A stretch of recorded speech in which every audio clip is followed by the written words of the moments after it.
Bienvenidos a un nuevo capítulo de Líderes los domingos a las 9 de la mañana por Colorvisión. Recuerden también procurarnos en todas las plataformas digitales de Faya Media. Pueden ver todos los capítulos en manera audiovisual. También los que nos quieren escuchar pueden buscar Líderes con Orlando Jorge Villegas en Spotify y Apple Podcasts. Y recuerden que ahora estamos también en Teleuniverso Canal 29 para todo el país, aunque es un canal basado en Santiago y también de manera internacional, donde Teleuniverso transmite para Puerto Rico y otros países de la región. Hoy vamos a tener una invitada muy especial. Aquí ustedes saben que en Líderes conversamos de temas y valores que nos identifican, y yo he hablado bastante en este espacio, no solo con diferentes invitados, sino también en momentos que he compartido con ustedes diferentes experiencias del valor de la inteligencia emocional, el valor del control como seres humanos de nuestras emociones y de otros aspectos vinculados a la psicología, que son muy importantes para el mundo en el que vivimos de hoy. Por eso tenemos una invitada especial que es Analí Enríquez, la doctora Analí Enríquez, psicóloga clínica, con quien me topé con ella en las redes en estos días, casualmente para darle su crédito en una entrevista con nuestro querido Javier Rivera en Faya Media.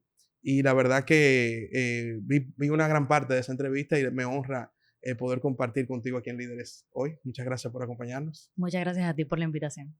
Tú sabes que, como decía, aquí hemos hablado varias veces de la inteligencia emocional, el control de las emociones, y muchos aspectos que el ser humano necesita hoy día. Quizás siempre lo ha necesitado, pero vivimos en un mundo de mucha incertidumbre, un mundo cambiante, muy rápido. Antes de entrar en esa materia, yo quiero primero hablar de ti, cómo tú primero te dedicaste a la psicología y cómo particularmente entraste en el tema, digamos, del trastorno de ansiedad.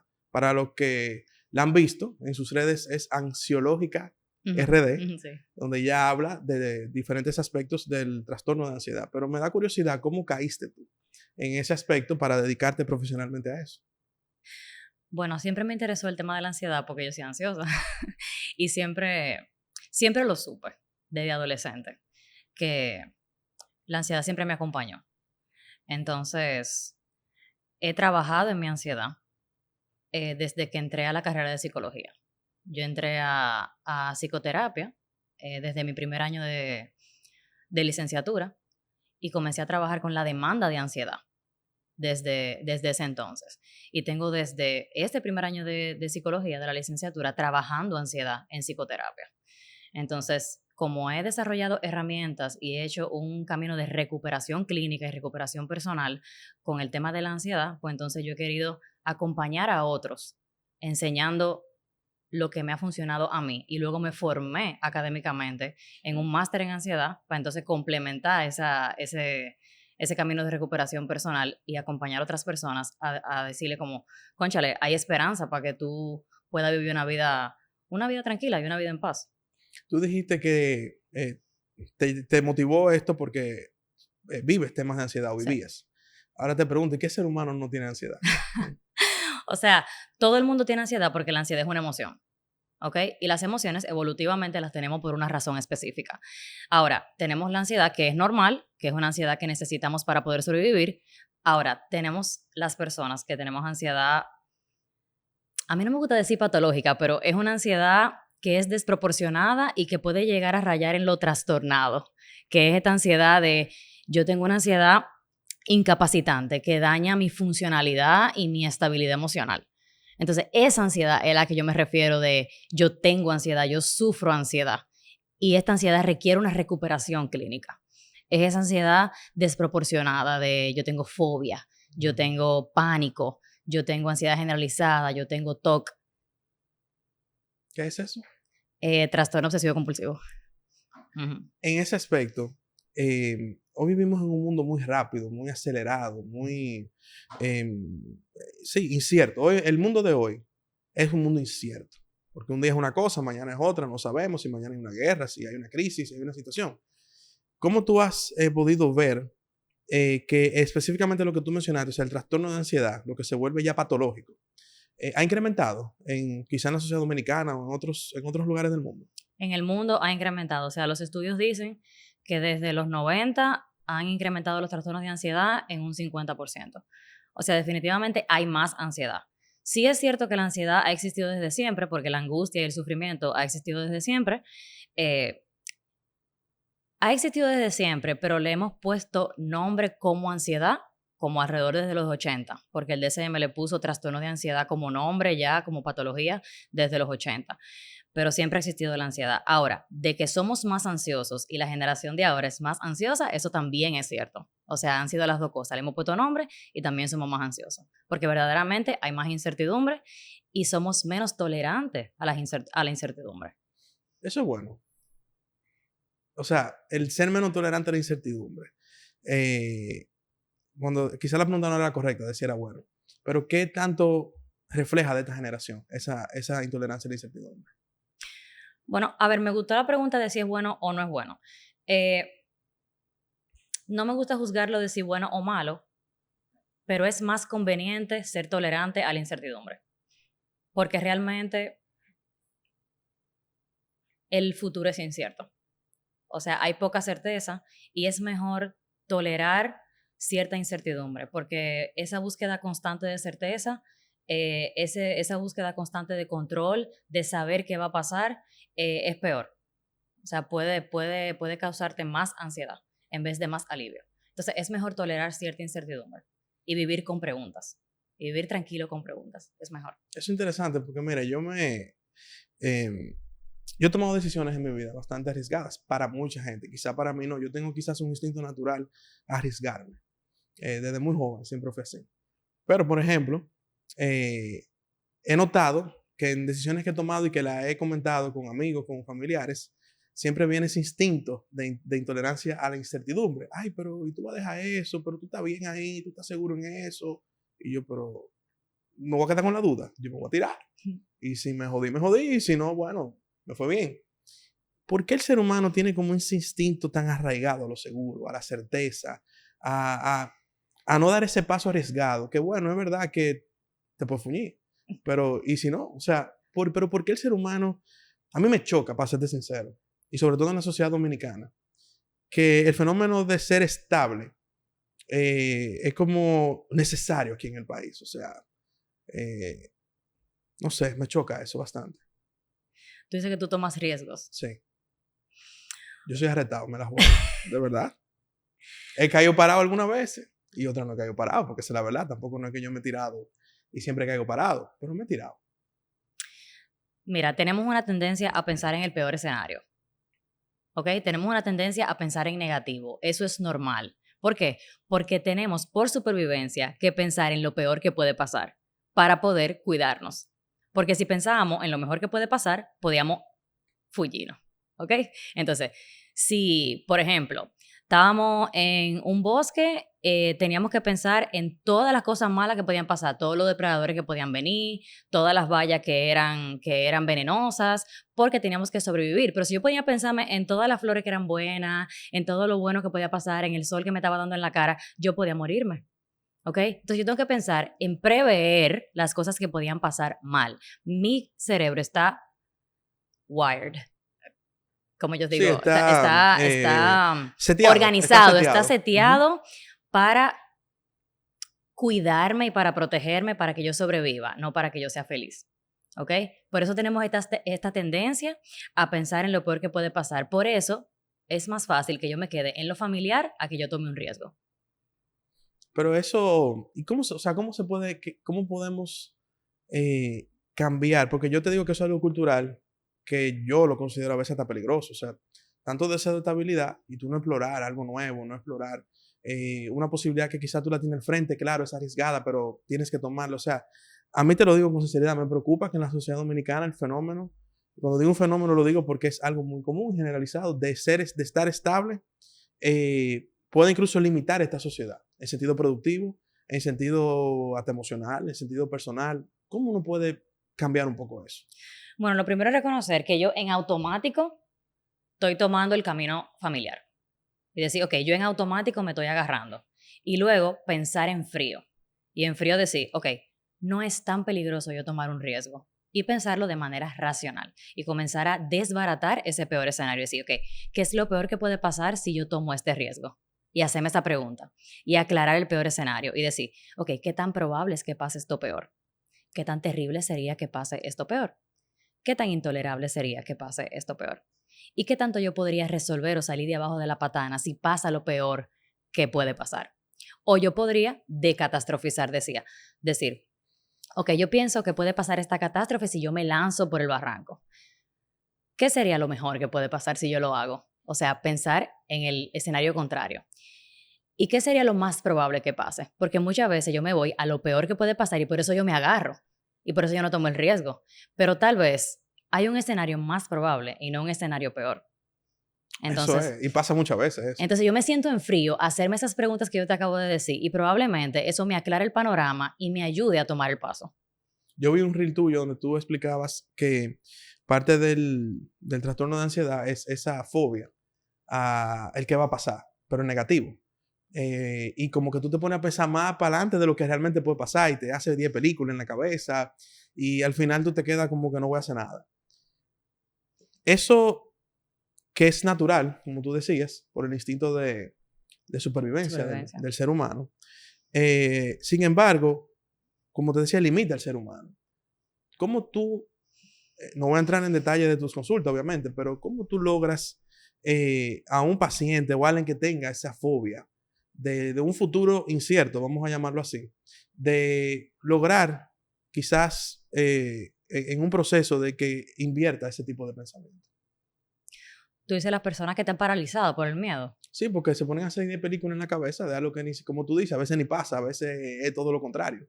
Era algo que vi en uno de tus videos en las redes. Eso es justamente lo que hacemos. Hacemos un trabajo de pensamiento y hacemos un trabajo de comportamiento. Ese es el trabajo que hacemos en consulta. O sea, hacemos un amueblado de la cabeza de básicamente irnos por cierta lógica, de ir bajando la catastrofización, porque ¿qué hace el ansioso? El ansioso catastrofiza. Piensa que lo que va a pasar en el futuro es una catástrofe. Entonces vamos bajando qué tan terrible es esa catástrofe y qué tan probable es esa catástrofe. Y la persona va diciendo, ven acá, pero es verdad, no es tan probable que pase esto. O es verdad, no es tan catastrófico que pase esto. Y eso hace que le tenga menos miedo al futuro. Y eso hace que la persona se empuje a hacer las cosas. Y la parte de comportamiento es hacer un trabajo de exposición, que es el tratamiento por excelencia para la ansiedad. Eso es lo que hacemos en terapia. Trabajamos un acompañamiento para darle confianza al paciente, para que la persona comience a exponerse y enfrentarse a lo que le asusta, porque básicamente es eso. Es enfrentarse a lo que le asusta. ¿Qué tanto afecta o qué tan común es el aspecto de sentirse inseguro en ese marco de un trastorno de de fobia, de esa catastrofización que tú mencionas? ¿Es tan inseguro el ser humano del día de hoy? A ver, si una persona es ansiosa, definitivamente es insegura. ¿Por qué? Pero ansiosa a nivel patológico o ansioso en situaciones como tú decías, de la emoción natural. No, a nivel patológico. A nivel patológico. ¿Por qué? Porque si una persona es ansiosa, a ver, la definición de ansiedad es la siguiente. Yo estoy pensando que va a pasar algo muy malo en el futuro. Y yo estoy pensando que yo no voy a poder manejar eso porque yo no tengo los recursos, yo no tengo la inteligencia para eso. Entonces, si la mitad de la definición es yo no doy para eso, yo no soy capaz, y yo soy insegura. Entonces, si yo soy una persona ansiosa, definitivamente yo soy una persona insegura. ¿Ok? Así que definitivamente sí, básicamente la mitad o mucho más de la mitad de la gente es ansiosa actualmente, hay inseguridad. O baja autoestima o baja sensación de autoeficacia. Y eso en la generación, por ejemplo, la Z. Sí, porque se habla, vamos a hablar claro con nombre y apellido aquí. Yo he notado que eso es muy común eso. ¿Qué es lo que le pasa a esa generación?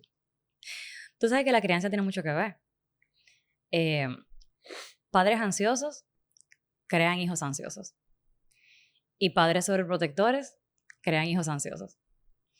Esa generación fue muy sobreprotegida. Sí. ¿Y por qué? ¿Qué tenían los papás en la cabeza? Miedo. No, nunca lo había visto por ese lado. Si mis padres están asustados, me van a sobreproteger. A veces, queriendo lo mejor para mí, me sobreprotegen. Pero ¿qué pasa? Si me sobreprotegen, me están mandando el mensaje de que el mundo es peligroso y yo tengo que ser protegido.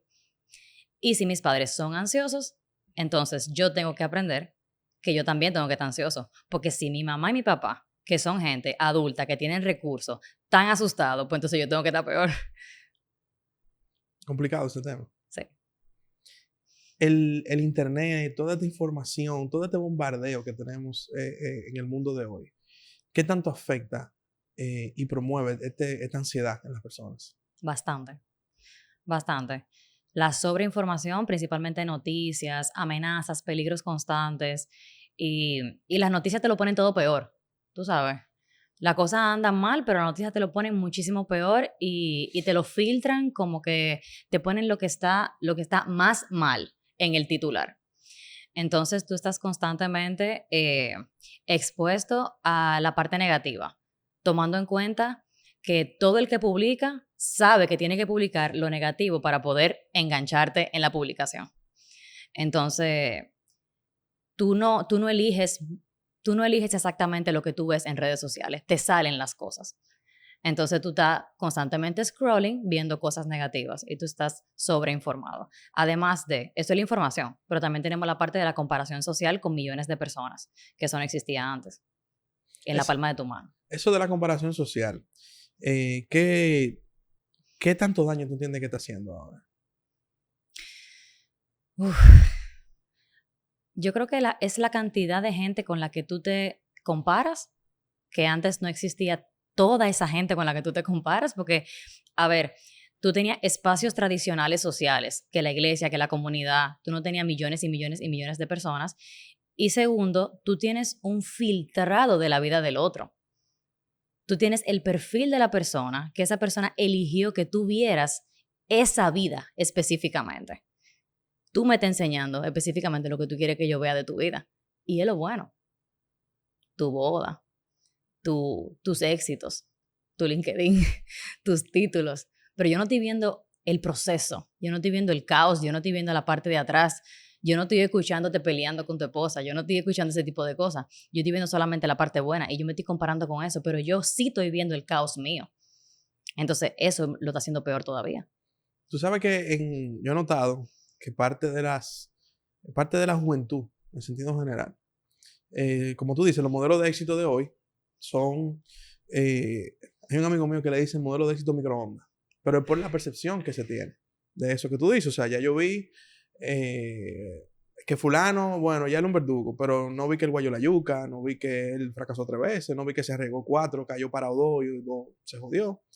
Entonces, hoy eso ha generado un deseo de ser exitoso en microondas. O sea, nada, Ujú. yo no quiero estudiar, yo no quiero trabajar, no quiero guayar la yuca, yo quiero que me caiga 1 millón de pesos de un fuetazo y vivir mi vida. Ujú. ¿Qué tanto daño le hace eso a una sociedad, esa mentalidad? Microondas. Ansiedad total. Ansiedad total porque yo tengo la idea de un debería. Yo debería haber logrado tal cosa a tal edad. Yo debería estar donde está fulano. Entonces tengo este debería que yo no estoy logrando, por tanto estoy ansioso. ¿Por qué? Porque yo no lo he logrado. Entonces tengo una autoexigencia por unas expectativas altísimas que yo no puedo cumplir y eso me causa estrés. Entonces, ¿quién nos va a enseñar que en la vida las cosas toman tiempo? ¿Quién nos va a enseñar que en la vida hay que hacer un camino largo y que no hay un atajo para lograr cosas? Para lograr las cosas que verdaderamente valen la pena, la sabiduría, la salud, el éxito, eso toma años, eso toma tiempo, eso toma esfuerzo, eso toma ensayo y error, eso toma caerse y levantarse. ¿Quién nos va a enseñar eso?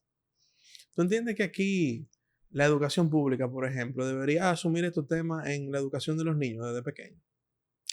Tú dices el tema de... Inteligencia emocional, manejo de las emociones. Porque si nosotros estamos generando una generación microondas, entonces eso quiere decir que algo ha faltado no solo en el hogar, sino el propio Estado no le ha dado las herramientas a los jóvenes. ¿Qué tú opinas? Definitivamente, definitivamente. Inteligencia emocional y habilidades sociales, habilidades blandas, todo ese tipo de cosas. No solamente la parte de las ciencias. Se han perdido habilidades sociales, ¿tú entiendes? Aquí, en nuestro país, sí. ¿Por qué? Yo diría en el mundo entero. En el mundo entero. Ujú.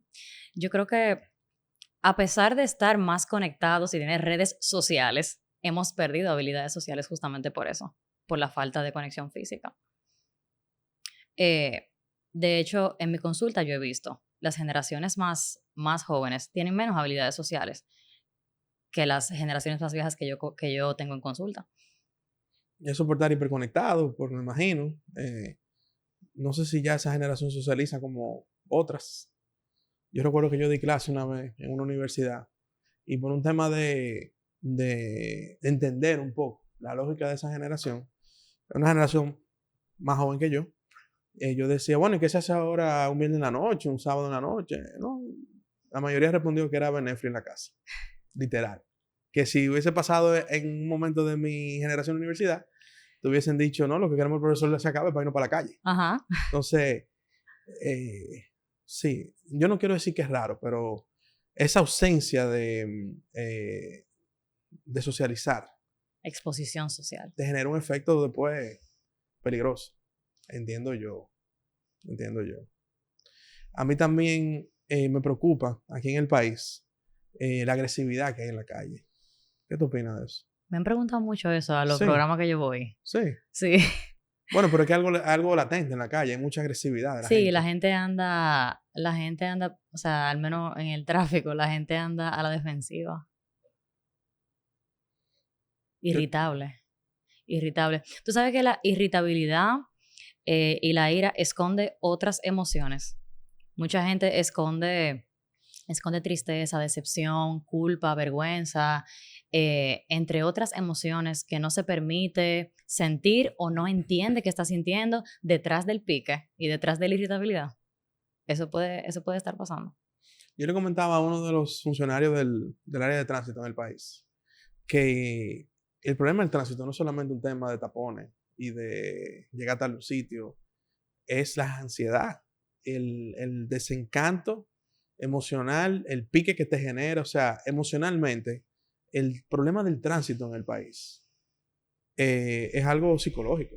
Y yo creo que a veces no lo ven de ese lado.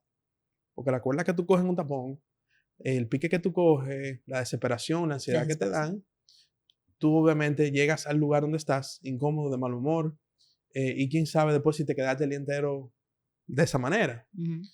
¿Tú crees que en el país las autoridades están conscientes de eso?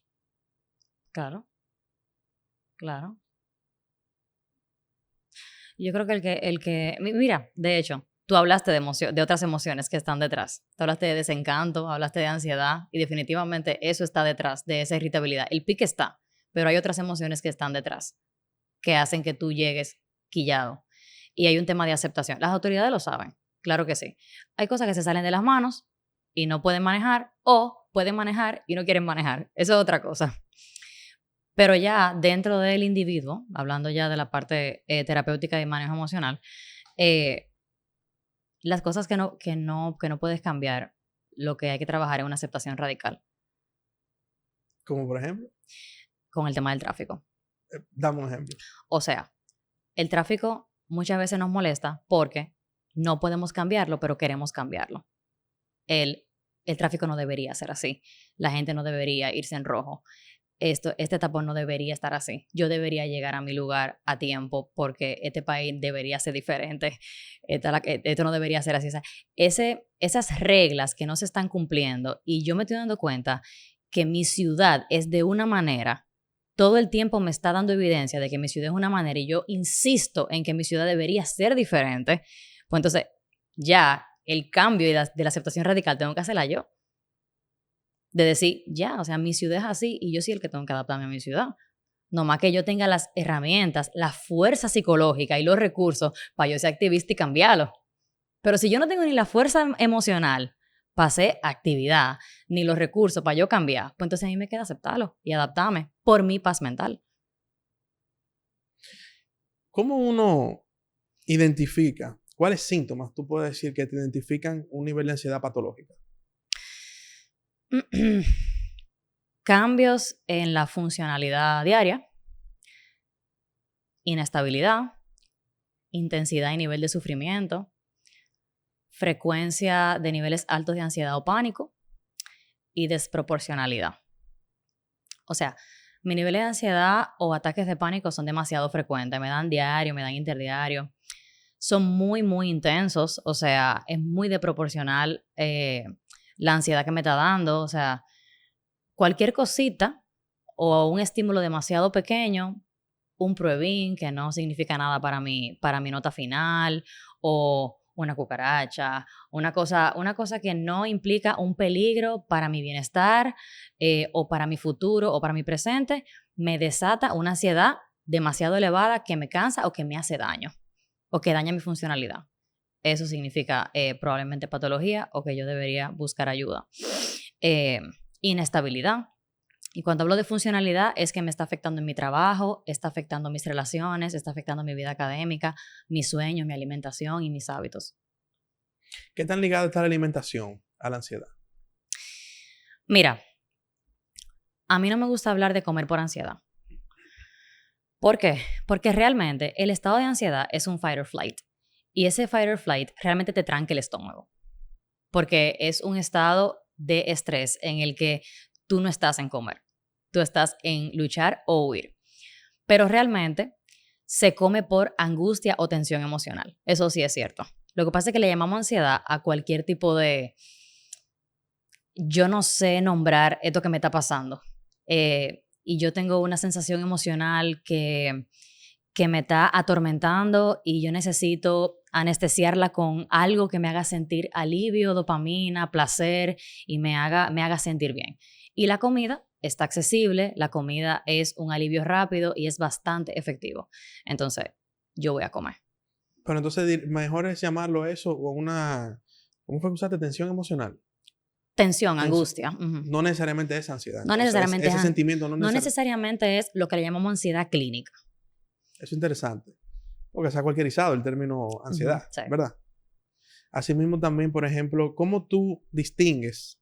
Porque mira, es un tema, eso es interesante, eso que tú acabas de decir ahora. Porque aquí el tema de ansiedad está cualquierizado. Uh-huh. Incluso yo conversaba en este podcast con las muchachas de Economics Data y hablábamos, quizás lo dijimos mal, el término científico, pero hablábamos de el comprador compulsivo por ansiedad. Uh-huh. En ese caso también ansiedad o también una tensión emocional.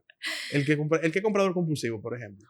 Ellas también hablaban del comprador compulsivo y del tacaño extremo también. Ya. O sea, hay una relación también de la vida económica con quizás con estas emociones. Claro, con la ansiedad. A ver. Ahí sí con ansiedad. Puede tener que ver con ansiedad. Puede tener que ver. Me encanta, porque estamos hablando aquí de compulsiones ya. Y a mí me encanta el trastorno obsesivo compulsivo. Okay. Explica lo que es. ¿O la compulsión? Sí. Ok. Una compulsión es un acto que tú haces para aliviar una ansiedad interna o una obsesión. ¿Ok? Una obsesión viene de un pensamiento intrusivo que te está atormentando. ¿Ok? Entonces tú dices, por ejemplo, hablando del dinero. Ven acá, ¿y si yo me quedo sin dinero de repente?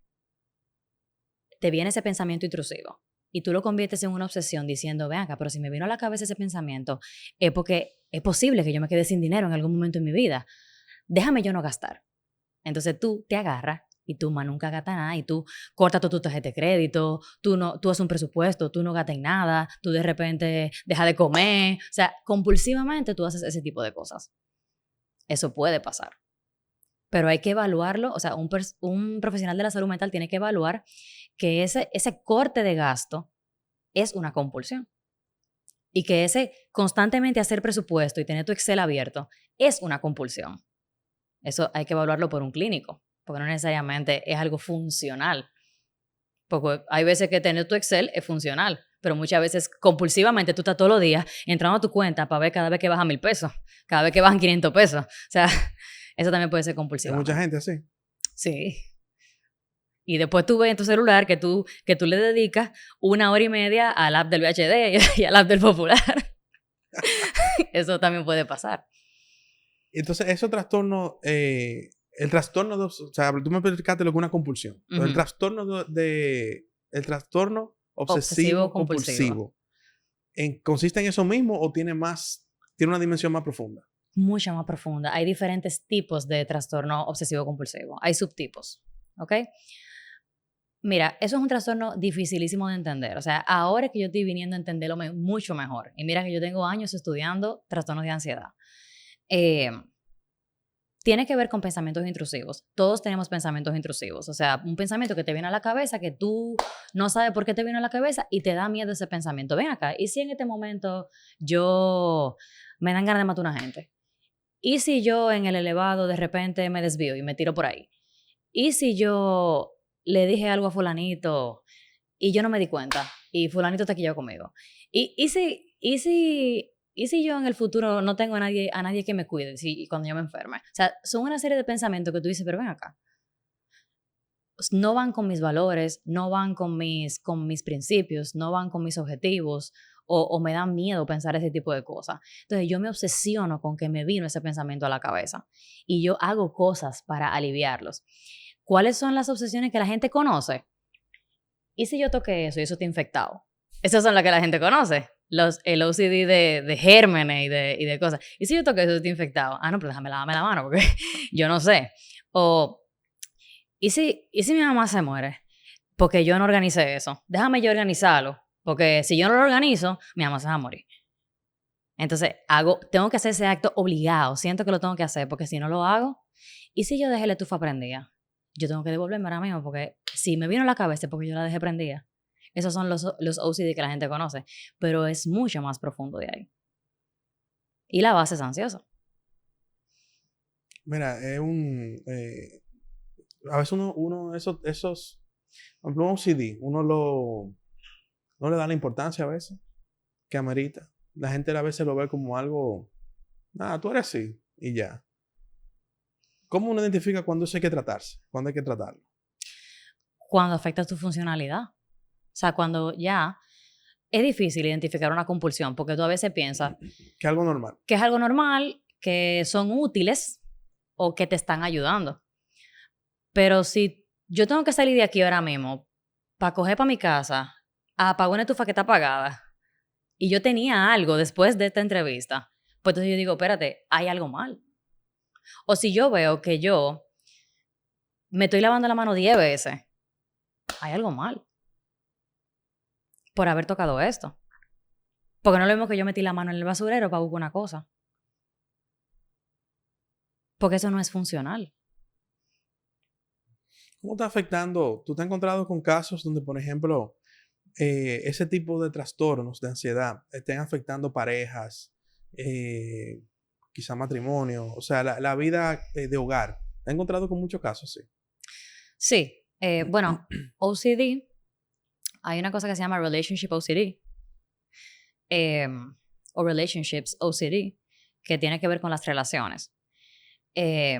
Principalmente las relaciones amorosas, que es un trastorno obsesivo compulsivo que tiene que ver con dudas relacionadas a la relación amorosa. Tú amas a tu pareja te ama, todo está bien, pero tú comienzan a venir pensamientos intrusivos de yo amo a esta persona me ama a mí. ¿Y si yo no estoy con la persona correcta? ¿Y si esta relación no funciona? ¿Y si esta relación se acaba? Y entonces comienzan a haber peleas, comienzan a haber problemas, tú comienzas a sabotear la relación, comienzan a haber una serie de problemas que hace que la relación comience a desbaratarse. Eso puede pasar. Con respecto al OCD. Ya con otros trastornos también puede dañar el matrimonio también. ¿Cómo ha sido la reacción de las personas que normalmente quizás te ha tocado tratar en dejar esos trastornos? O sea, han dado paso positivo, se resisten. O sea, cuando la gente se da de frente a esta realidad, ¿tiene el paso hacia salir de ella, se da fácil o es normalmente difícil? No será tan fácil. No será tan fácil porque con la ansiedad es muy difícil. Porque las personas que no han ido a consulta tienen la idea de que la ansiedad hay que aliviarla y la ansiedad hay que eliminarla y la ansiedad es una enemiga. Entonces yo voy a consulta yo me quiero quitar todo de arriba y la ansiedad yo tengo que luchar con ella y yo tengo que controlarla. Y realmente en consulta no hacemos eso. O sea, la clave o la llave para superarla es totalmente lo contrario. Es hacerte amiga de la ansiedad, es entregarte a ella y dejar de tenerle miedo a la sensación de ansiedad. Entonces, es muy difícil tú entrar a consulta y decir, óyeme, pero la solución es yo tener ansiedad y no tenerle miedo y decir, déjame sentirla y déjame entregarme esta sensación, porque en verdad esta sensación no me va a hacer nada. Es muy difícil. Primero, aprender a entregarte a la sensación de ansiedad, no tenerle miedo y comenzar a enfrentar lo que me asusta, sabiendo que es el tratamiento. Claro que es difícil. Hay mucha resistencia. O sea, que un proceso te puede tomar bastante tiempo. Sí, puede tomar bastante tiempo. Si la persona no es flexible y no está abierta a cambiar su perspectiva y su relación con la ansiedad. Pero si verdaderamente está abierto al cambio, motivado al cambio, 10, 20 sesiones se puede hacer. ¿Tú entiendes que en este país, o sea, aquí se ha hablado mucho de la importancia de la salud mental? Y se ha hablado también de cómo se le ha dado, o sea, de la importancia que es para la sociedad, pero quizá de la poca importancia que la clase política le ha dado a la salud mental. ¿Tú entiendes que los profesionales como ustedes en el país son bien valorados?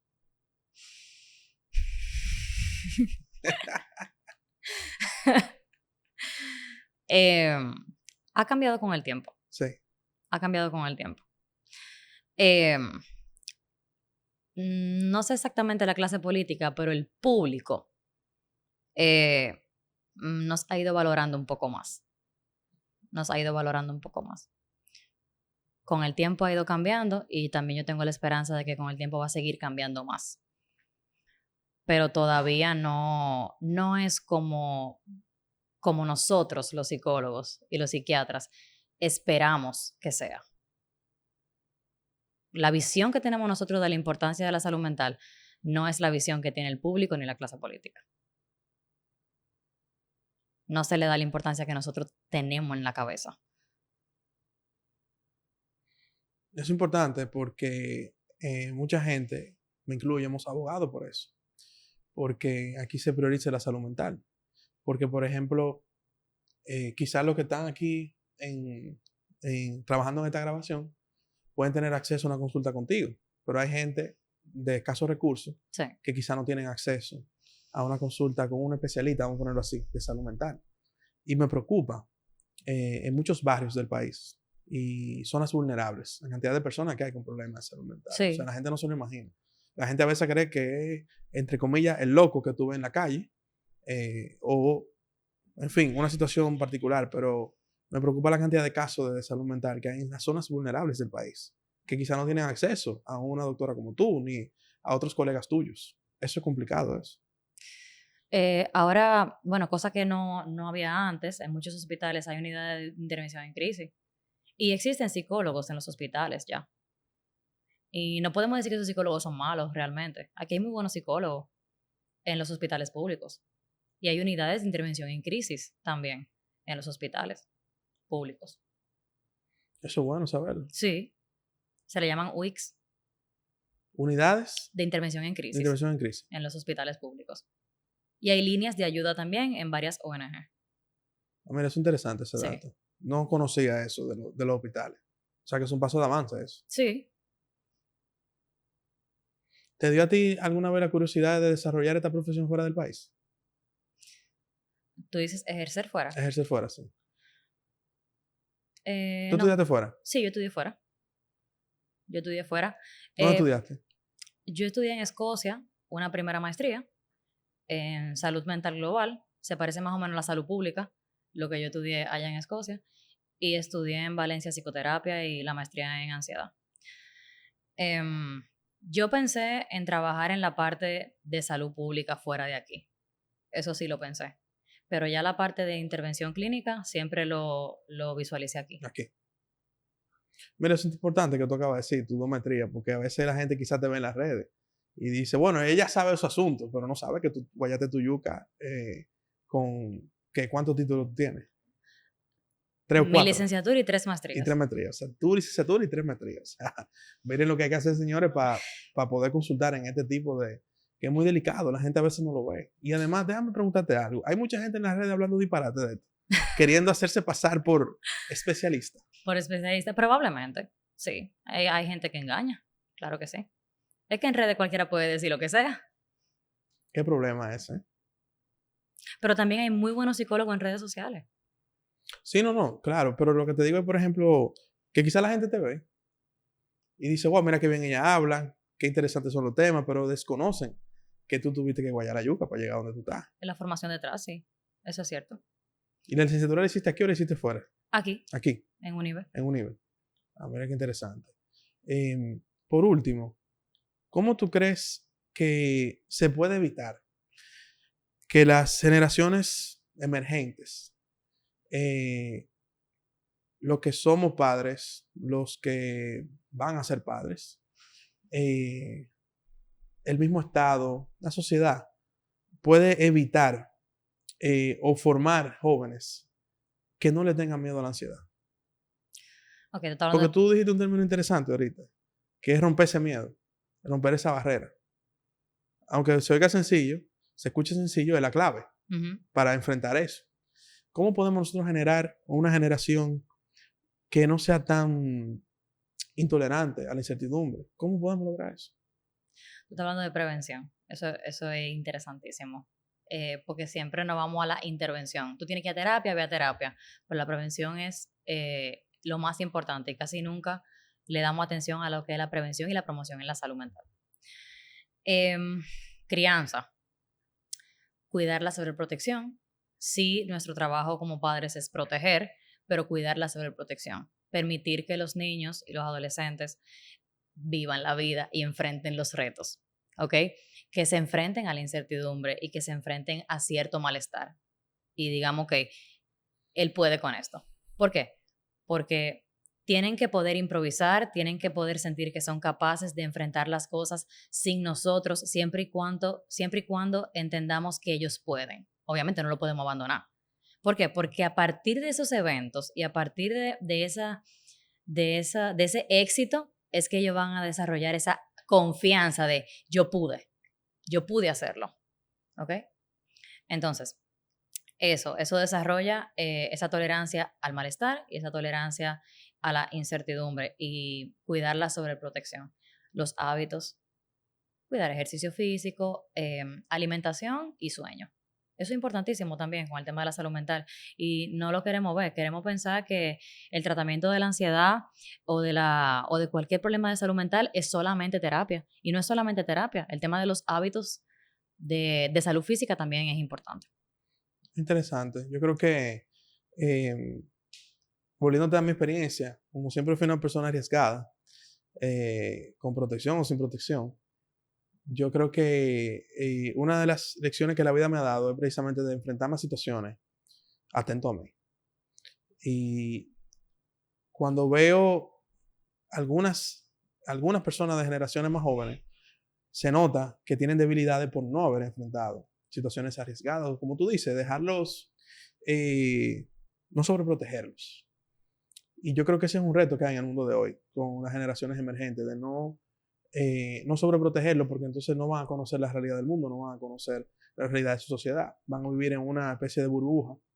Y eso creo, y me atrevo a decirlo aquí, que no genera seres humanos productivos. Y no nada más hablo productivo económicamente, hablo productivo incluso de salud, como tú bien decías. O sea que me parece que es un buen consejo, que es una visión correcta de cómo deben surgir las nuevas generaciones. Yo me identifico con esa visión, no solo porque lo viví.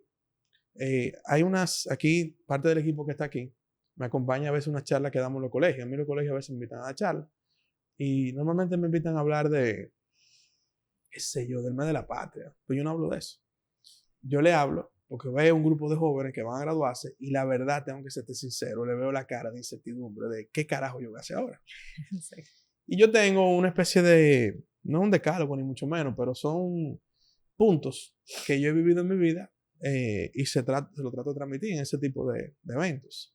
Yo le hablo de ser arriesgado, le hablo de no quedarse con la duda, les hablo de fracasar, porque si tú no fracasas, entonces, primero no te diste un golpe en la vida y segundo no aprendiste una lección.